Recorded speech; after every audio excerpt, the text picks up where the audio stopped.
Hi, my name is Michael Wettstein. I'm the co-founder and CEO of God Foods. We are a European food tech company that is contributing towards a sustainable and healthy future. Global consumers are restricted to consume plant-based dairy alternatives because their preferences are simply not met. They wait for better taste, texture, mouthfeel, and the right sweetness. But global consumers are also missing a high-quality nutritional profile that supplies them with protein, calcium, micro and macronutrients, and that is free from allergens. Therefore, superior dairy alternatives are required. But what means superior? This means to be equal in taste, in texture, and mouthfeel to dairy. It means high-quality nutrition, such as protein, macro and micronutrients are needed, but it also means accessibility, being free from allergens. God Foods incorporated this approach into plant-based products. We started off with a milk replacement, followed by curd cheese and a line of spreadable cream cheese spreads. Our products have dairy taste and texture, a creamy mouthfeel. They supply up to 5.5 grams of protein. They are having incorporated natural fermentation. They supply probiotics, and they cause no allergens. We have executed quickly. Our in-house pilot production facility is already up and running. Our distribution initiatives launched our 5 products into more than 50 leading plant-based shops in Europe. Besides 25% gross merchandise value growth and 100% B2B rate, our SKUs are currently on the retail listing review. Furthermore, we have signed partnership LOIs, launching us into more than 1,000 retail stores, into more than 15 larger food service chains, and reaching us $175,000 monthly revenue. We received exceptional feedback by consumers and our existing business partners, which all have fallen in love with our products. They appreciate the taste, texture, and the functionality. For additional product validation, we have sampled over 15,000 people from more than 15 nations, such as the US, Canada, UK, Germany, Finland, Japan, and beyond. Furthermore, we have received great media attention, pointing us as the leading dairy alternative company in the Baltic region, and we have been awarded as one of the top 100 most innovative startups in the Central Eastern European region. We differentiate ourselves through an unparalleled dairy taste, high amounts of protein, and natural fermentation. We have 50% less fat than our competitors while being free from coconut fat, and we keep a competitive shelf price. A combination of 2 founders is the key driver for God Foods.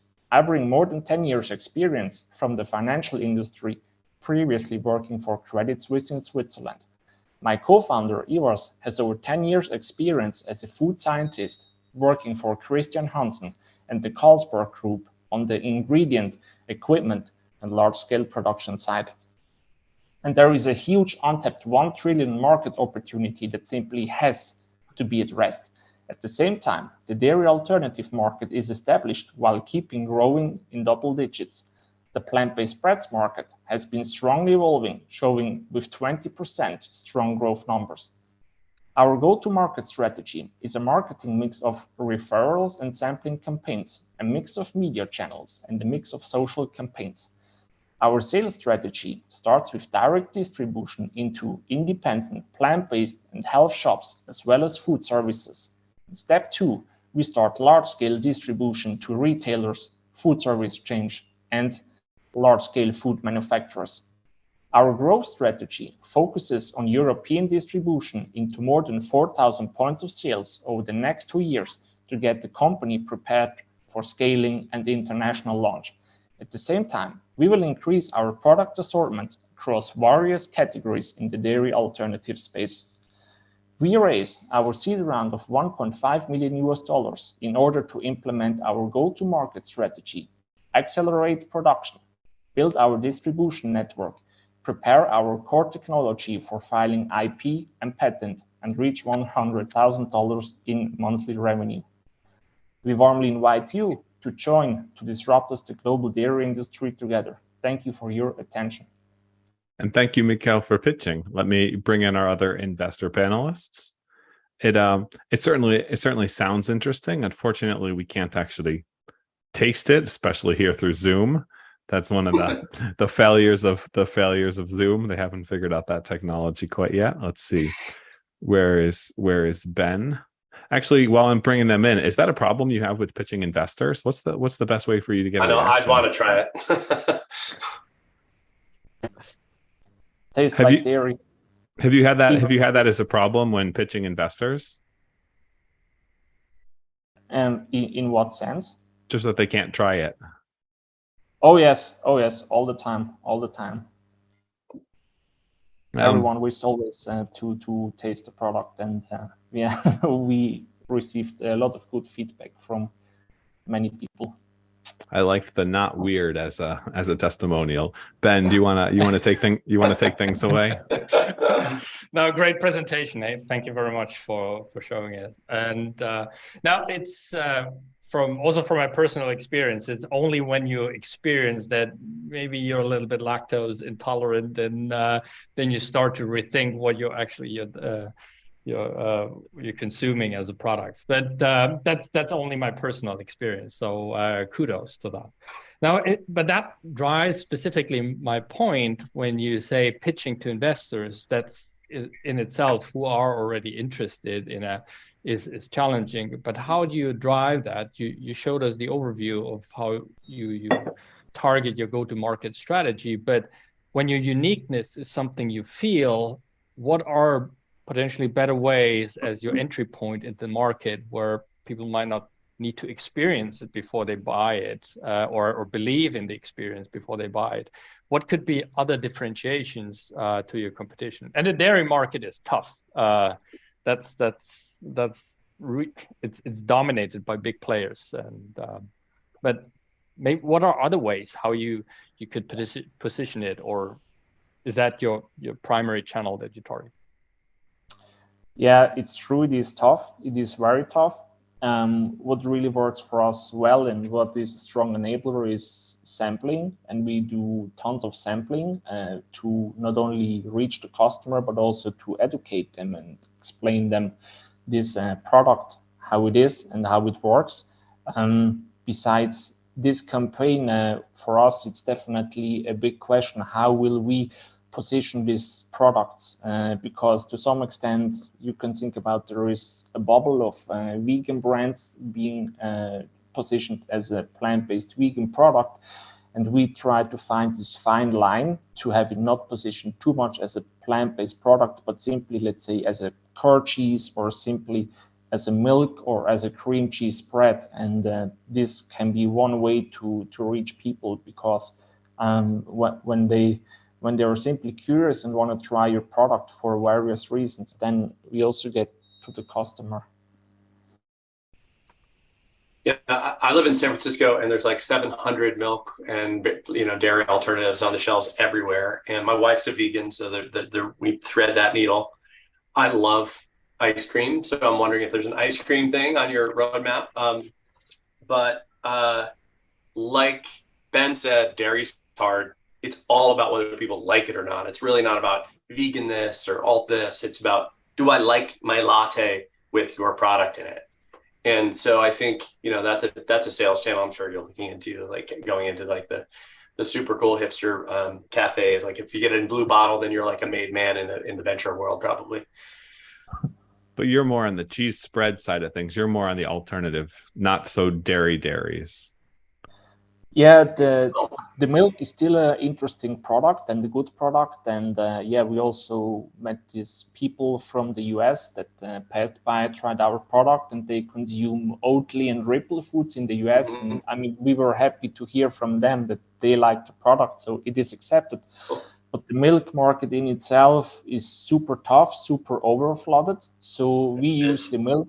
We use the milk as a door opener to get into new points of sales, new shops, new cafes. They try it, they love it, they're satisfied, and then they usually ask us, what else can you offer? And then we can bring in all of our rest. So for us, the milk is more a door opener. And with this cream cheese spreads, we really can differentiate, and we really have something that is not yet that fully overloaded in the market, because most of these products are cashew nut or nut based. Most of them are just full of carbs but have little or no protein at all. So there we have really a sweet spot. And when we go really to this absolutely classical standard dairy consumers, they don't really understand the product or what we do or how we do it, but they taste it, they try it, they love it, and they just buy it. And this for us was a huge learning, like best food, really good tasty food you just can sell, and at the end of the day for people, they don't really care. What's your price compared to a traditional cheese spread, etc.?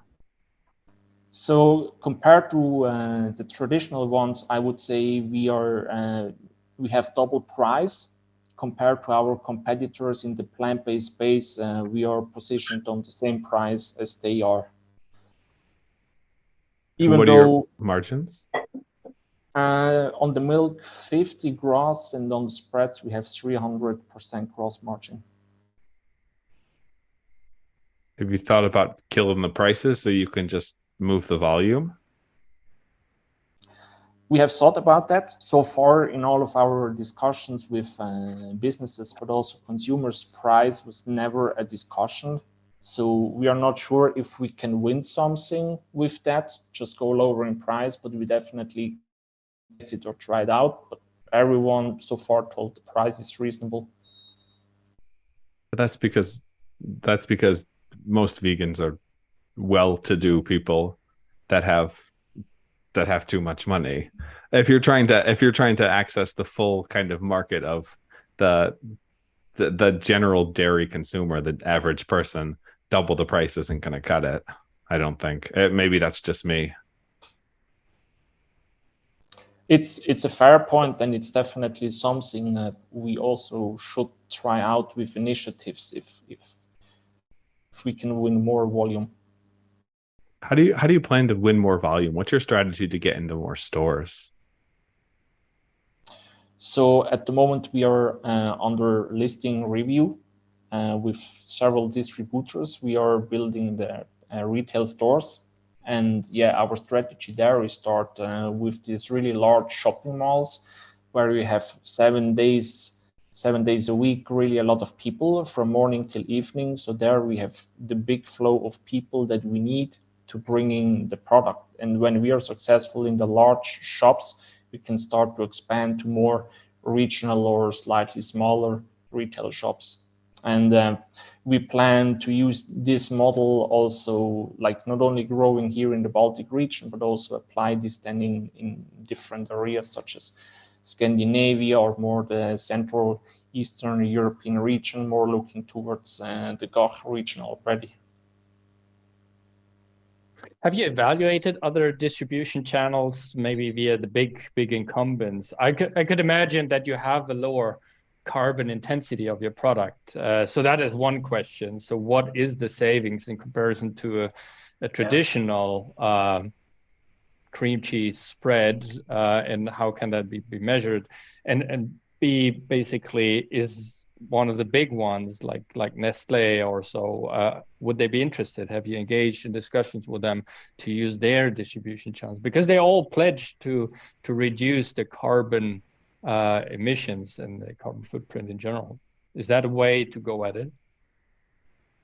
Yes, this is a very good question, and such strategic partnerships for large-scale distribution are always interesting for us, and we believe they can happen on a regional or national level. Let's say when we have in Spain a dairy giant, this can work for us, but also when we have someone with some large company like Nestle or any other dairy giant, this can be a way to really increase this distribution strongly.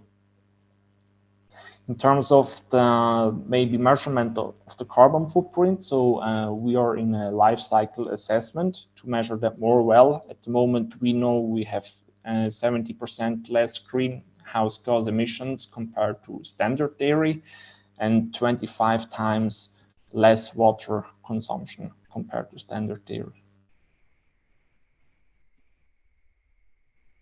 What do you see as the final success or outcome for the company? How big can this get? Great question. So on one hand, we can build a lot of new markets across Europe and also take this setup to the US or to Asia or to other places. At the same time, there is still so many products that can be still launched into the market that are superior in different aspects, such as nutrition, how can you digest the product, taste, texture, and so on. So the field is really open to become this global portfolio company full of plant-based dairy alternatives, even though we can get on a local level very fast and unpleasant competitors for some of the big companies. This also could be a faster exit. So depends on where do we want to take this. Where do you want to take it? We definitely want to cover a really big piece of Europe with our products and our company. And then let's take it from there. For us, it's definitely one of those markets like the Gulf region or the UK or Spain that we would like to have to really have the business scaled and then see it from there. Okay, fair enough. Ben, Matt, any last questions for Mikel? Out of curiosity, actually, so what is the most highly valuable non-dairy product that you make with the biggest margins? The cream cheese spreads have definitely a very high value, especially the tomato one with the best cost performance. Is there actually tomato inside? Some dried tomato feels a little bit like some vacation in the Toscana in Italy, and yeah, the what a salesman. Yeah, I tell this every week to people, and yeah, they buy the product afterwards. Sorry. But yeah, the curd cheese, I would say, is not the absolute best cost performer, but it's a high value add product because we are the first one that have this here in this region. There is a couple of cream cheese spreads, but nobody has a curd cheese here, and this is also gives us a lot of value. And you're fermenting. Are there probiotics then? Yeah, we do this fermentation, like lactic acid fermentation, and we have then the probiotics on top. And yeah, we meet really a lot of flexitarian people, and for them, they are so concerned about the environment and about the health. And these things are really crucial for them to really have fermentation probiotics. But we also can say the product itself wins on texture, but also digestibility and on the acidity level that you even simply can consume this product much better than anything from the cow milk.